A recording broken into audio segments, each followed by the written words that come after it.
If you've ever cried in your car after a hard drop-off, wondering what you're doing wrong, this is for you. You are not a bad parent. I need you to hear that before anything else in this video. There are myths floating around about parenting that quietly convince PDA parents they're failing when they're not. Myth 1. If you were just more consistent, this wouldn't happen. You've probably been consistent, painfully, exhaustingly consistent. And it hasn't worked, not because you did it wrong, but because consistency isn't the variable that helps with PDA. Myth 2. Other kids don't act like this. Other kids who aren't PDA genuinely don't. You're not comparing two children with the same nervous system. You're comparing two completely different operating systems. Myth 3. They do it for attention or to manipulate you. PDA behavior comes from anxiety, not strategy. A child in genuine anxiety-driven shutdown isn't performing for an audience. Every one of these myths assumes your child's brain processes demands the same way a typical child's does. It doesn't. And measuring your parenting against advice built for a different nervous system was never going to feel like enough. Most parenting advice is built on a behavioral model. Rewards for good behavior, consequences for bad behavior. That model assumes the behavior is a choice being made, and that the right incentive will change the choice. For PDA, the behavior isn't a choice in that sense.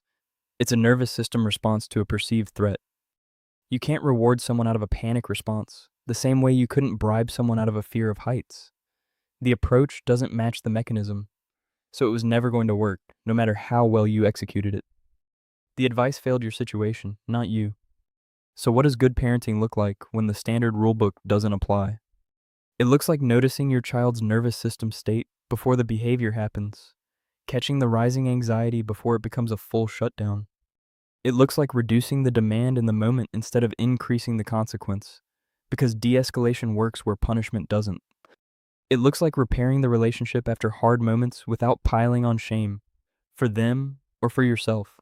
Hard days happen. They don't undo the good parenting you're doing every other hour of every other day. This is some of the hardest parenting there is. Parenting against the grain of every piece of mainstream advice, often without support, often while being judged. And you're doing it. A quick word about the judgment from extended family, teachers, or strangers in the grocery store. When someone judges what they're seeing, it almost always means they don't understand what they're looking at. Their judgment is a reflection of their limited information, not an accurate read on your parenting. You don't owe anyone an explanation in the moment, especially not while you're managing your child's nervous system. That can wait. Your child can't. You are doing harder work with less support and less recognition than most people will ever understand.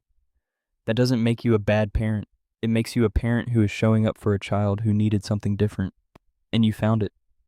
There's a free Discord community in the description, full of parents who get exactly this.